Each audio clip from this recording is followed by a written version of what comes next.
ఇది బీరకాయ ఆకులు, బీరకాయ రెండు అతి ముఖ్యంగా మనకి యకృత్తు అంటే కాలేయం, ప్లీహం ఈ రెండు అంగాల్ని శుద్ధం చేస్తుంది. అంటే రక్తం శుద్ధం కావాలంటే, రక్తం గుణతత్వాన్ని మనం మన దేహంలో సమతులనంగా ఉంచుకునే దానికి వీలు చేసే ప్లీహాన్ని రోజుకు రోజు శుద్ధం చేస్తుంది. సో ఈ బీరకాయ ఆకుల కషాయం కానీ, బీరకాయ జ్యూస్ కానీ పడిగడుపున మీరు ఒక వారం తాగితే మీ ప్లీహం శుద్ధం అవుతుంది. అంతేకాకుండా స్ప్లీనోమెగాలీ అంటే ప్లీహానికి సంబంధించిన క్యాన్సర్ను కూడాను ఈ కషాయం నుంచి మనం ఉపశమనం పొందవచ్చు. చాలా అద్భుతంగా పనిచేస్తుంది. చాలా చోట్ల నేను ఇంతవరకు ఈ బీరకాయ గురించి ఎక్కువగా మాట్లాడలేదు, ఇక్కడ కనిపించింది కాబట్టి చెప్తున్నాను. చాలా బాగా పనిచేస్తుంది. ఆకులు కానీ, అంతేకాకుండా దాని తుదిలు అంటారు, ఈ తీగ తుది కూడాను చాలా బాగా చట్నీ చేసుకోవచ్చు. బీరకాయ చట్నీ చేసుకోవచ్చు, బీరకాయ పప్పు చేసుకోవచ్చు, బీరకాయ కూర అన్ని రకాలుగా వంటల్లో ఉపయోగపడుతుంది.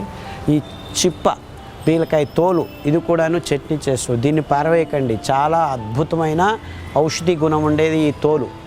ఈ తోలుని పారేయకండి, ముదిరినా కానీ ఆ తోలుతో చట్నీ చేసుకోండి, కషాయం చేసుకోండి, ఏదో ఒకటి వాడండి, పారవేయకండి.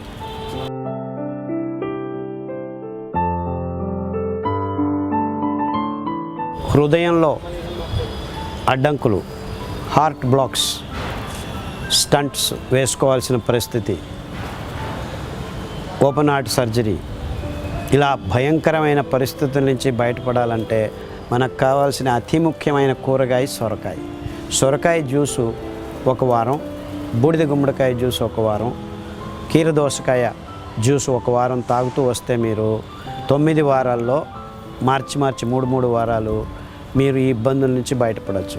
అదేవిధంగా దీని ఆకు కూడాను, తొటిమలు కూడాను, తీగ తొటిమలు కూడాను మీకు కషాయంగా పనిచేస్తాయి. అంటే సొరకాయ లేకుంటే సొరకాయ తీగని మీరు పెంచుకుంటూ ఉంటే వారానికి 2 సార్లు ఆ కషాయం తాగుతూ ఉంటే మీ హృదయంలో పేరుకుంటున్న కొవ్వు, ట్రైగ్లిజరైడ్స్ ఇవన్నీ కవాటాల్లో ఇక్కడ అక్కడ అన్ని రకాల ఇబ్బందులు, హృదయ సంబంధ రోగాలన్నిటికీ అతి అద్భుతమైన కషాయం కూరగాయ ఈ సొరకాయ.